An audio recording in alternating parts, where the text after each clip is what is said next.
In the marketing world, content is king, and nowhere is that more evident than at Pinehurst Resort. We have the Storyteller of Pinehurst, Alex Podlogar, coming up in Paradise in the Pines.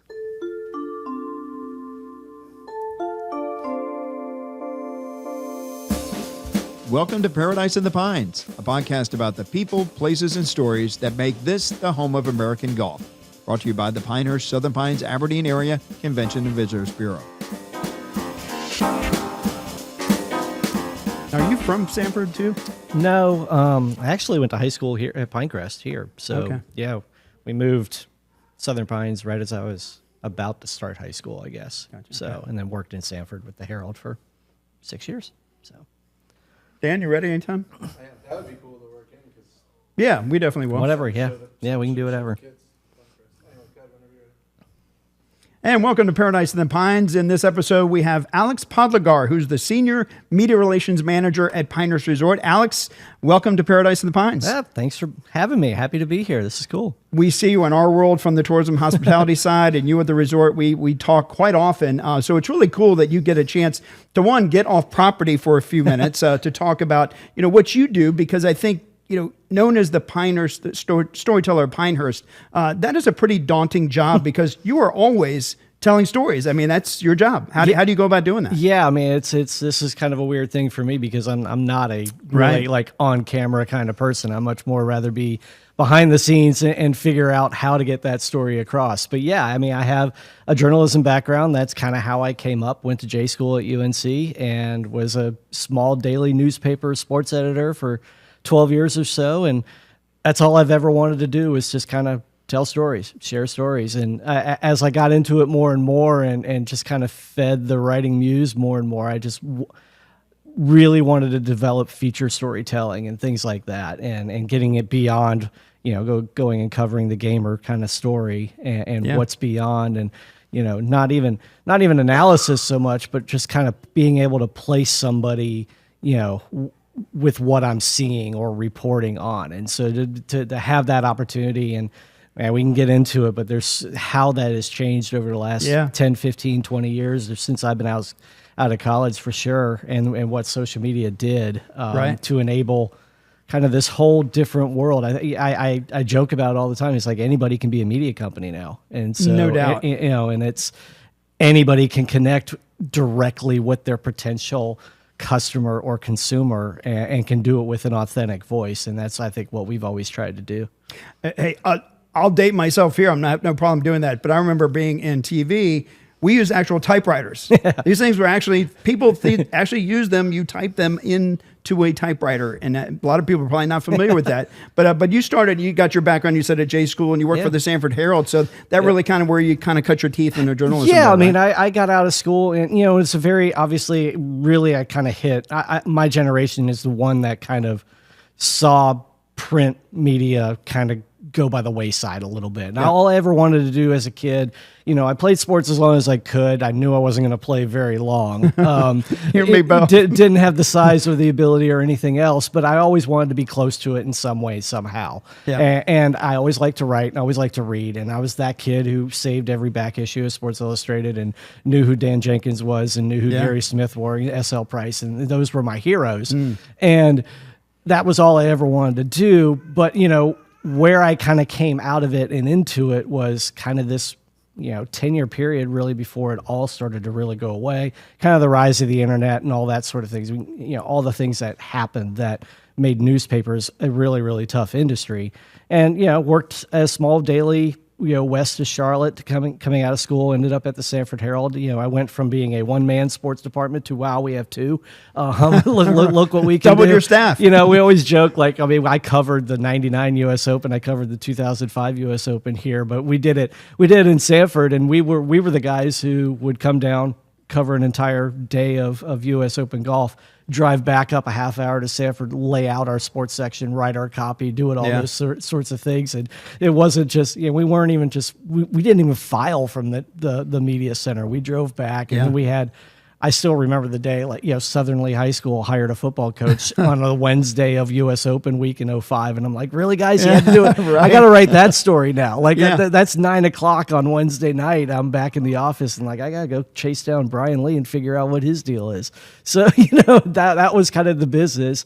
And it was tough and it was hard, but, it was kind of one of those things that eventually I kind of saw the writing on the wall, and that's kind of what led me into more of a communications, media relations thing. I wanted to stay in some sort and form of journalism, and then worked at Fayetteville State for a couple of years as a sports information director, managing, a good bit of athletics communications for D2 school, and the best people in the world that I've ever worked for in my life. And it really set me in motion to figuring out that I could still write there. I could still develop stories. I could still pitch stories. But I started to get like, man, this is cool when a note I had showed up in Sammy Batten's story in the Fayetteville Observer the next day. And I was like, okay, I got to charge out of that. Yeah. And so that just kind of kept leading on. And then social media exploded, and Pinehurst Resort needed a social media manager to develop content and share it. And man, I mean, what a rudimentary world I did that compared to what Matt Gibson and Lee and Ruby do now with the resort. But it led me back here. So it was so cool. We kind of have somewhat similar path. I had a broadcast. You had more print background. I'm more broadcast background. And my first job out of TV, I was the PR director at the Grove Park Inn. Had never done PR before, but there are some a lot of similarities between, doing the broadcast or doing print and media relations and dealing with, those requests that you get from the media every day. Yeah. Before we dive into that, just talk about starting at Pinehurst Resort. I mean, I remember I was one of 300 people that applied for that job at Grove Park Inn. I was just blessed enough to get it. Right. And it led to so many other things down the road. Doors open, things happen in your career over the course of 25, 30 years for me.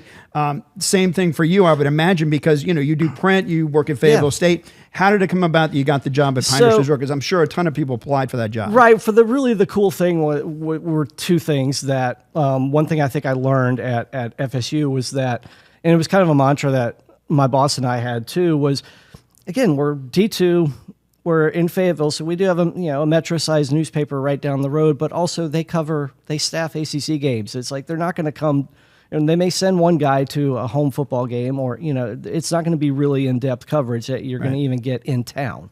So what could we do? Well, that was kind of my pitch to them of coming out of newspapers and wanting to get that job was, that kind of led to our mantra, just because we're small doesn't mean we can't play big. And so we would go and we were like, again, we can be our own media company. We had FSUBroncos.com, so what are we going to do with it? Well, we can write feature stories. We can do video content. Let's go interview the coach ourselves after the game and do that and put it up online and put it up on YouTube and see what happens. I mean, it didn't take much really to do those things.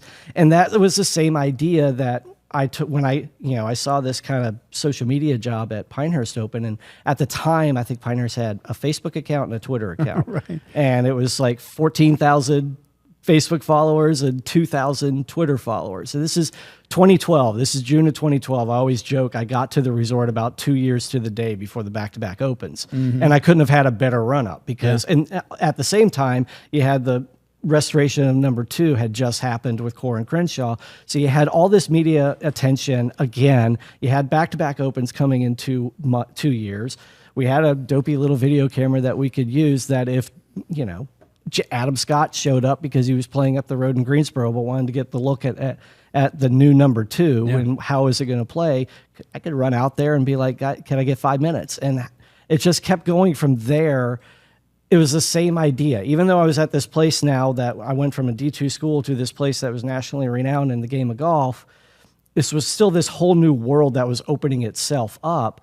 And it was the same idea. It's like, okay, well, we're not small, but we still can play really big and we can play even bigger and amplify even further. I mean, I can remember the day, as you well know, we all know golf around here. It's like that Monday before the Monday practice round of a U.S. Open is when you get a slew of players who come through because the golf course is closed and you get everything. And I can remember in 14, I think on that same day, that one day, I got Rory, I got Phil, I got Justin Rose, I got Paula Creamer, I got Michelle Wee, I got all coming off the 18th green, all in one. Adam Scott was number 1 in the world, just won the. It was, and I can remember.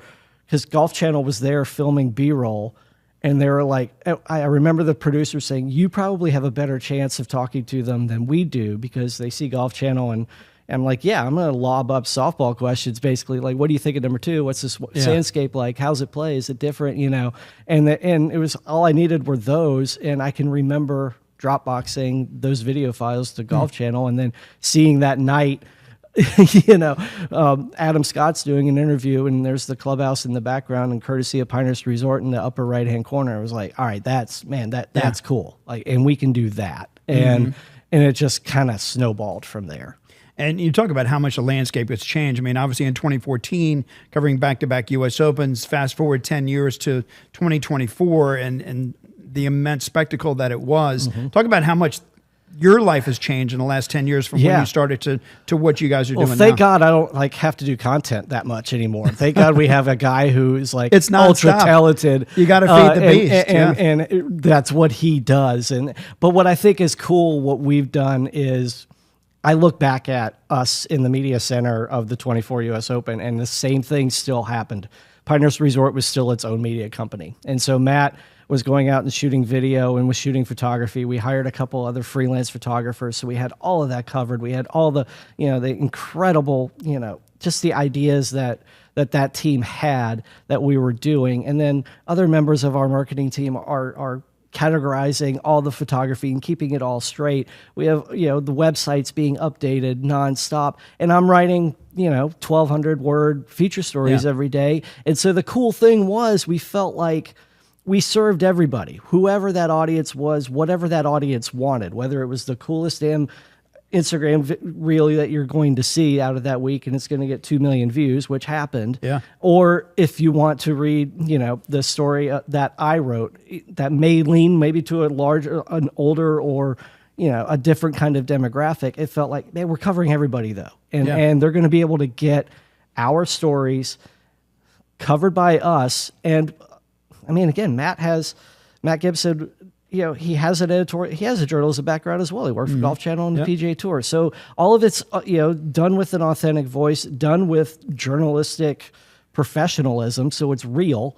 None of this is made up. We're not conjuring anything. We're going and covering the event as well. And that bleeds into everything else. You know, there's only 1 week every 5 or 6 years that you have a U.S. Open, but what are the other things? And that's the cool thing about us, and that's the thing that we always hope to be able to bring to our audience. I joke all the time, like, you know, Pinehurst.com kind of talks about the how, or the whys, or I guess the hows. It's how you book a reservation at the resort. It's how you get on number 2. It's where you're going to eat dinner that night. What hotel do you want to stay in? Our social media, our digital, our writing, everything else should be why. Why do you want to play number 2? Why do you want to play number 10? Why is number 4 significant? Why is number 3 kind of this hipster cool golf course all of a sudden? You know, or you know, if something magical happens on the Cradle, let's find what's the best way we could tell that story. Is it a written feature? Is it a video product? Is it photography or something like that? And you know, we want to be aspirational like that, and do it with an authentic voice that's approachable, that feels like there's a real person behind it. Right. That's kind of the whole idea, and that's what we're trying to do. You make Pinehurst is this living, breathing thing where a story can happen out of nowhere any day. And we're excited that we have the support of Tom Pashley and all those folks there that, like, they love those stories. And they love seeing that. And that's, I think, what we do really, really well, that we can get out there and we can connect. Again, that idea of connecting one-on-one with that reader, viewer, listener, consumer, whatever it is, and to give that person, all right, well, maybe there is magic in every golf swing out there. Maybe there's a potential for magic in every golf swing out there. That's where I want to go next. I mean, because it's about telling stories, finding those nuggets, the hooks, because like you said, the resort is a living, breathing thing, but you have to personify it with your guest players, professional, amateurs, things like that. So take us a little bit behind the curtain, like whether it be the U.S. Open or just a typical week at Pinehurst. When you sit down, do you have an editorial calendar? Do you say, hey, we're going to do these stories? But then what happens? Because like my day might change. I'm going to walk in at 9 o'clock, but by 11:30, it's all jacked up into a totally different thing. Completely. So how does that work with you guys? Yeah, I mean, that's the thing. And again, I think that gets back into those of us who have kind of a media background already. So we know the drill, right? We know you never know where your day is going to go, but you also know all right, well, we know we got to do steps A, B, and C in order to get this product done. What's it going to take to do that? You know, we don't, it's funny. Like I'll pull back the curtain a little bit. It's like, we opened and launched the Titleist shop at Paget Center recently. And it was cool because, we're on these marketing calls with Titleist, and you're with this global brand, and there's 20 people on the other end of the call, and there's kind of 4 to 5 of us on the Pinehurst side, and we look around at each other like, man, we're getting the job done too, But it's like how so much can be regimented at that level, and that's cool, and we love that. And I'm not saying that Matt, Lee, and myself don't have plans coming up for the week, but we're really, really organic. I mean, we'll have some tent poles in what we're going to do. We have plans written on a whiteboard, but at the same time, it's like, man, don't behold yourself to that, because it gets back to that authenticity part of it. Right. It's got to feel real. It can't feel just, so we don't ever want to feel like super corporate, because we're not. We're Pinehurst. This is a place that you could kind of, so many people have been here, and you're reminded of that anytime you put a photo of number 2 somewhere, the bunker left of the 6th green, that so many people are going to be like, yeah, I've been there. I know what that's like. And that idea of thinking of that, like, man, so many people have been here, so be real and true about it to yourself. Day-to-day stuff for me, I mean, a lot of it, we trade emails a bunch when it's media requests, it's media fulfillment, it's asset fulfillment, it's we need these photos, who can I talk to about this? Just had one this morning before I came over here. A gentleman media member played number 4 and had a question for me. I said, well, Bob Farron's probably your best source on that. Let me do an email introduction, and let's see if we can get you guys talking, and that'll make your story better than getting it from the PR guy. You know what I mean? That sort of thing. So it's a lot of that every single day that I do. And, to that end, I mean, we're really fortunate that we always seem to have something happening and something new. And, it's been that way since I walked through the door, that's for sure. And just like you guys, I mean, content is king for us as well. I mean, we're a destination marketing organization, so producing all those videos, this podcast, all that goes into telling that story. But then not only are you telling your story, but you've got other people, especially with the advent of all this social media, everything that's out there, from fried green egg to or fried egg to golf in your state, rigs with Barstool Sports, all that stuff. Talk about how that has just proliferated, and you guys must get inundated with requests from social media folks who want to come and do content all the time. All the time, and and then that's a vetting process that you kind of do, and again, that's maybe that leads to some of what we hope is that feeling of authenticity as well, because that we're actually kind of looking at it. We're not looking at it necessarily from this person does these kinds of numbers. It's a lot of it can be, well, this is all right. This is kind of cool that I like this guy's perspective, or this I like what this company is, the way they do things. Yes, we get inundated at times, especially, funny how it always seems to happen in spring and fall when we're at our busiest, right? But you work on different things. Right. And the cool thing too is how many people at the resort get it. We'll play some tricks with some things of like, okay, if there's a popular YouTuber coming and they've reached out, and now we've started back and forth, and some of that, again, gets to the advent of the technology of the fact that, okay, well, we have 2 cameras and a phone and just 2 people. We need 1 golf cart. And like, you think about what photo shoots and video shoots used to be. And they can gather all their content and do it that way. And it's a pretty light footprint. And then it's, talking to Tyler at number 10 or talking to Matt Barksdale about like, hey, can we send them off last on, 2:00 on a Thursday afternoon or something. There's no worry of pace of play. It's going to be golden hour when they finish, so it's going to be gorgeous. And having that buy-in from everybody else that kind of realizes, there's value here, so let's work together to find a way to make this work. That goes all the way down to golf course maintenance and everything else of like, hey, where do you need us to be? Where are you going to shoot? You're going to shoot 16 through 18 on number 2 at sunrise? Okay, well, typically, that's going to be the some of the last holes you're doing because you're being ahead of play. Right. No, John Jeffries and his team are going to be out there, and they're going to like we'll have it dressed up and we'll be out of the way. We'll do that first. And so having that kind of like familial atmosphere that we're all in this together, and we all have this really special place and the soul of this place that we want to share with everyone, because we believe in it and we feel like it's real. And I think anybody who lives in this area knows it's real. Absolutely. And to have that's kind of the part of it, that it's this kind of whole collective thing. And the cool thing then, that there's the offshoot of that, it's that those folks might get a phone call from somebody because they know somebody in the industry, and they come to us in marketing or media relations and say, I have this guy, what do you think? And it goes from there. And there's just so much kind of give and take with it. It's the same thing. It's another living, breathing thing. It's interesting because obviously at a place like Pinehurst that's globally recognized, host of the U.S. Opens many times and will into the future, you have celebrities that come to the resort. So, you have to accommodate that. I'm sure, and having worked in the hospitality or hotel industry with Ritz-Carlton and others, you want to maintain their privacy. There was just, I'll just bring up this one, and we'll just talk about this one. But I think I know where this is going. Yeah. So with Patrick Mahomes and Travis Kelce that came to town, it was like, I found out like in the morning, like I don't know everything that goes on in your world. I mean, I say I don't sit at the Knights at the Round Table. I just know Mr. Passion only tells me what I need to know to keep me somewhat dangerous. And obviously you're a huge part of that as well. But, found out early in the day that they were going to be there.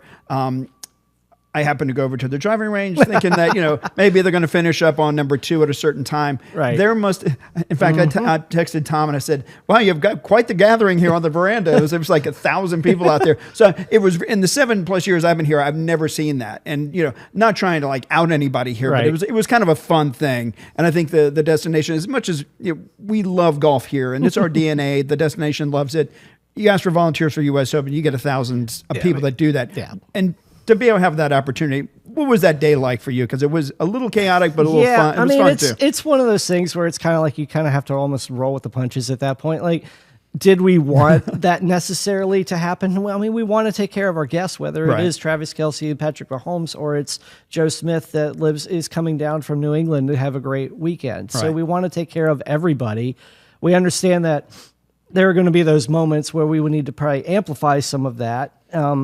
Crowd control. I mean, it was one of those things where it was a good reminder of, we know how this town works, and we know it's been a small town forever, and a lot of people who live here and grew up here work at the resort as well. People are going to talk, and so what do you do? Right. You hope it's not anything that somebody like that level of celebrity says, well, I'm never going back there again because of that. But at the same time, man, people were pretty darn cordial at times too. It reminds me the Bryson DeChambeau moment where we come out and we do the plaque and we do the ceremony inside and we bring him out, and word had started to kind of get out a little bit that he was coming that day. And got to think about that again, the day after the Masters, and he's in the final pairing and it doesn't go well. Right.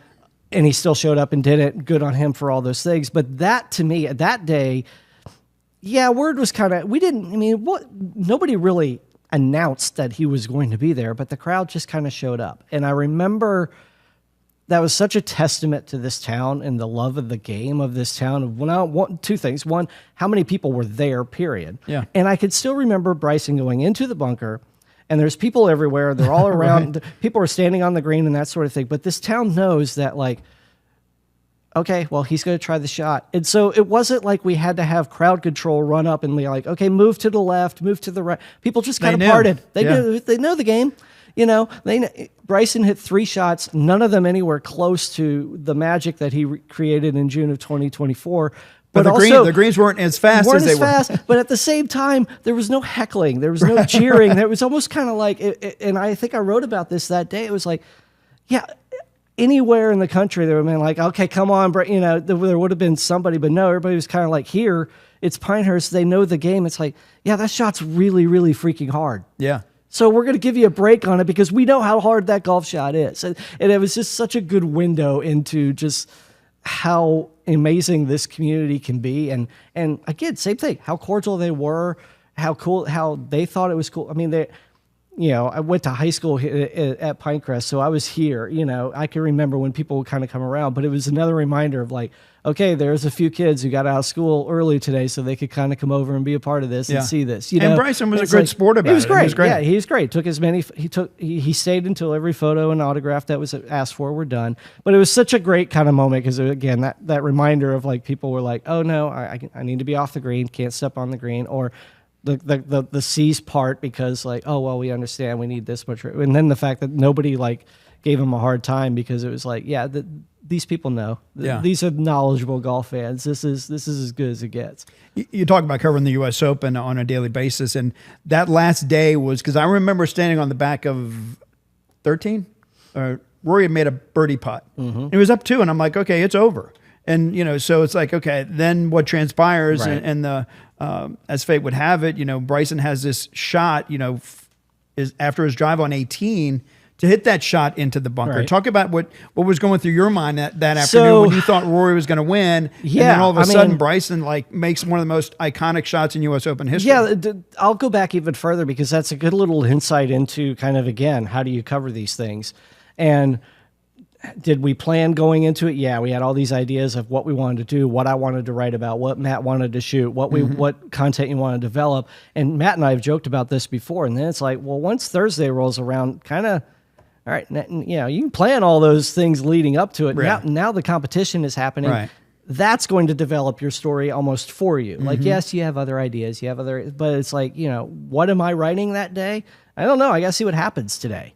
That's we're going to react to what the players do. Now it's an event. That day, Sunday, I did have an idea ahead of time what I wanted to do because I knew John Jeffries, the superintendent number 2, was going to bring his crew of 120 people out for the last 2 groups walking up. And what he did was he had them kind of positioned right, where the putting green is, the practice putting green near the first tee of number 2, and walk them around and had them line up in front of that kind of corporate hospitality there. That was if you're looking down the fairway at the green on the right side there. So he had the line of 120, golf course maintenance people. And I was like, I knew John was going to do that. And I was like, John, that's what I would like to cover. Everybody else is going to cover whatever happens. And of course, naturally, it's this incredible shot and this dramatic finish.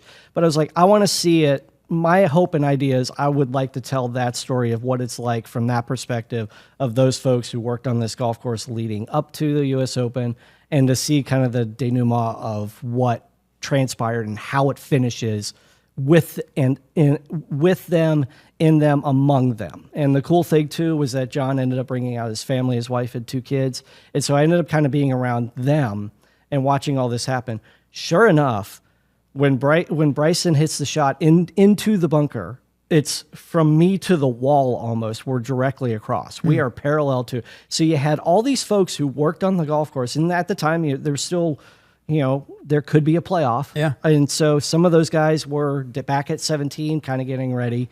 And everybody was kind of in communication. But the stillness, it was almost like for the first time, all those folks who took care of this golf course and laid the groundwork for these heroics to happen would stand still with their phones out, a lot of them, nervously kind of I think I wrote it as pacing in place. They would just kind of rock back and forth or up and down, that sort of, and so they were stuck. They couldn't really move, and they just watched this moment happen in front of them. And I still remember the coolest thing about all of that, the memory that I take from it is after the trophy ceremony, John Jeffries is honored with the E.J. Marshall trophy. Bryson has the U.S. Open trophy, and they find each other kind of at the foot of the front, the fringe of the green on 18, and Bryson sees who John is, and the first thing he says to him, and I'm standing right there, is, "Man, the bunker was perfect." Wow. And you could see John Jeffries, who's not an emotional guy, go, there's nothing you could have said that was better or more satisfying than the bunker was perfect. And I was like, that's the moment. That was that. So what was going through my head at that time, I was covering it.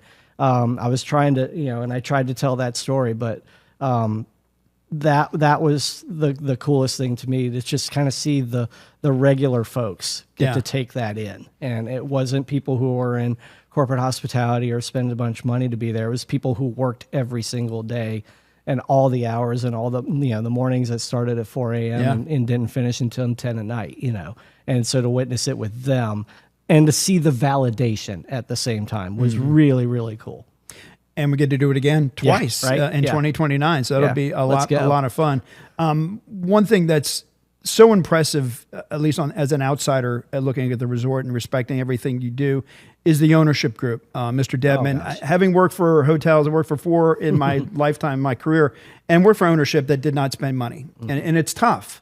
especially to market something and have something new and creative and something else to market and write about. So, from, God, I was just going through the list last night, from, I can do it. Yeah. USGA coming, number 10, Station 21, the cottages, number 8. I mean, the renovation of the Carolina. That's the last year, Phil. That's just the last year, man. Most places don't do that in 10 years. I'm telling you. So it's like, what is it like to have that resource? I tell Mr. Pasha all the time to keep Mr. Dedman happy because he keeps investing, and you guys say always Pinehurst, always better. Yeah, so and we actually live that. It's real. It's it comes from, Mr. Dedman and that family truly care about this place in the most heartfelt way. And Bob Dedman will talk about the soul of Pinehurst, and I think that's what we're always trying to achieve: find, unearth, share with others. That's what we want to do because he inherently believes in it, because he's seen it time and time again too. To be around him when he's walking around a resort and seeing Mr. Dedman just engage with any employee and all employees, and it's real. It's completely real. And how fortunate we are to just see this place continue to evolve. I joke about it. I think it's a new golden age at Pinehurst since I think it goes all the way back to the restoration of number 2 by Corin Crenshaw in 2010, 2011. And you can kind of run through that. I see it as like this era of evolution and what Pinehurst is now versus even what it was then. Just, there's no stuffiness walking around the resort anymore. It feels, I hope, accommodating to everyone and that they feel welcome there. But I look back, it's the restoration number 2. The Deuce opened, you have back-to-back opens in 2014. The Deuce opened in 2016. The Cradle opened in 2017. Number 4 is redesigned by Gil Hanses in 2018. The brewery opens in 2018. The U.S. Amateur in 2019. Anchor Site in 2020. 5 more U.S. Opens coming. The renovations of the manor all the way down. The North and South Bar opens. The renovations completely of the lobby and all the rooms at the Carolina. CVL opening, and then, like you mentioned, Sand Mines, this whole new thing that with number 10, the first new original golf course in Pinehurst, and it's done by Tom Doak. Yeah. Nobody does that in 50 years. Right. And we've done it in about 10. And you think about, especially from the Cradle till now, from 2017 till now, what a difference. And again, it goes all the way back to just the Dedman family and Bob Dedman Jr. just believe in this place and believe that it should be the Cradle of American Golf. And that's important, and that's who and what we are, and we should reflect that every single day. And it's interesting how just fate happens in history in Pinehurst. There's so many historical moments throughout time and, going way back. I mean, and you talk about pain, and obviously he's synonymous, and they've got that exhibit at the World Golf Hall of Fame through next September 13, 2026. And then I think even from a standpoint, Bryson, and just talk about, because Mr. Dedman, his ties with Bryson and Dallas and SMU, it almost seems like somebody upstairs was writing the script. It was, and it's a story almost too good for Hollywood. Yeah, I mean, when Bryson played at SMU, the Dedman family is very well connected with SMU. Payne Stewart played at SMU. I mean, when Bryson was here before we did the plaque ceremony, he spoke to that. He was like, this place. And he got emotional. Yeah, he certainly did. Man, I'll do it another way too. I mean, one of the stories I wrote for the week of the U.S. Open was I did a feature on Michael Campbell because he was working for Sky Sports, and it was his first time back to Pinehurst. In 2024 was the first time in 19 years he had been back since he won in 2005. And everybody always kind of, complains that, wow, Michael Campbell, of all people, won the U.S. Open. You go back and you look at that. He held off a Sunday charge by Tiger Woods. Yeah. And so, there was a documentary crew from New Zealand, from his hometown, or from his homeland, and was going to, they wanted to shoot, different scenes of Michael being in and around Pinehurst again. And for me, again, this is more emblematic, again, of the Bryson moment over the summer where the community just came out. And it's Michael Campbell, of all people, and he starts walking around number 2, zigzagging around, and the memories start flooding back, and he gets on his horse a couple of times that we could barely keep up. But all of a sudden, people are going, hey, that's Michael Campbell. It's like the gallery of Pinehurst number 2 would recognize Michael Campbell, of all people, just walking around a little bit inside the ropes, but outside the ropes as well. People were stopping him for photos. People were stopping him for autographs. And it's kind of like, okay, here's the guy that Golf Digest joked as, the worst, U.S. Open champion, and he was beloved in his first moment back here. Yeah. And I talked to him on the back of 18 that day. It was a Tuesday practice round, and I mean, tears are coming down his face. He was like, I didn't think anybody would remember me. Wow. He's like, but here they remembered me. And it was like, okay, that's just another, says a lot. that's another example of this place. And that was really cool. Before we wrap it up, as we record this, Core Crenshaw getting ready to do another golf course here, not a renovation, but an actual golf course, Pinehurst number 11. Can I take a little bit longer than Mr. Doak did? Because I know he had a little window of time. Yeah. So a couple of years to develop Pinehurst number 11. I think not a redesign of the pit, but a lot of that area. But just talk about just preview what we can expect from Core Crenshaw in 2 years. Yeah, so I think unveiled. What's so cool is to hear like Bill Core talk about it, and he gets excited because the land is so different from number 10s. And he, we talked to him, and he marveled at Tom Doak's design and loved the kind of expansive wide vistas out there, the huge elevation change and this big expansive golf course. And Bill Core's line was, ours is intimate and ours wraps kind of around each other. And he's like, I'm so excited that we're going to have two golf courses that couldn't be more different this close together at this one site. We don't even have to get into detail yet about what that's going to look like. Just that idea that is going, it twists and turns. I think he called the land quirky at one point, and so that kind of gets, I start to get excited about that of like, oh, these are going to be really two unbelievably different experiences, but still that North Carolina Sandhills Pinehurst aesthetic that, made this place happen. Yeah.